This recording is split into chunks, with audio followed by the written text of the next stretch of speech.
ലക്ഷദ്വീപിൽ ഒരുപാട് വ്യക്തികൾക്ക് പല പല അനുഭവങ്ങളുണ്ടായി. അക്കൂട്ടത്തിൽ ഈ മനുഷ്യൻ്റെ അനുഭവമാണ്. ഈ ആൾ ഗൾഫിലേക്ക് പോയി. പോവാതിരിക്കുമോ? പോകാത്തവനും പോയി പോകും. കാരണം വെച്ചാൽ ലക്ഷദ്വീപിൽ പുതിയ പുതിയ പോസ്റ്റുകളൊന്നും വരുന്നില്ല.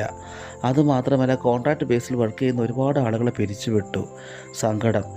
പുതിയ പുതിയ പോസ്റ്റുകൾ വരാതെ മനുഷ്യന്മാർക്ക് ജോലിയില്ലാതെ അലയുന്ന അവസ്ഥയിലേക്ക് മനുഷ്യരെത്തിക്കഴിഞ്ഞു.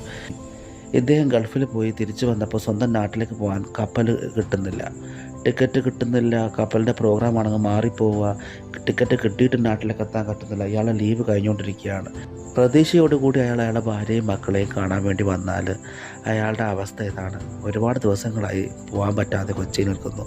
ഇങ്ങനെ എത്ര അനുഭവങ്ങൾ. ചികിത്സയ്ക്ക് വേണ്ടി ഞങ്ങൾ വന്നു കഴിഞ്ഞാൽ ഞങ്ങൾ നാട്ടിലേക്ക് പോകാൻ പറ്റാതെ ഞങ്ങളിവിടെ തന്നെ കുടുങ്ങിപ്പോകും. ഞങ്ങൾ കയ്യിലുള്ള സകല പൈസയും തീർന്നു പോകും. വല്ലാത്ത ബുദ്ധിമുട്ട് പ്രശ്നങ്ങളാണ് ഞങ്ങൾ അനുഭവിച്ചുകൊണ്ടിരിക്കുന്നത്.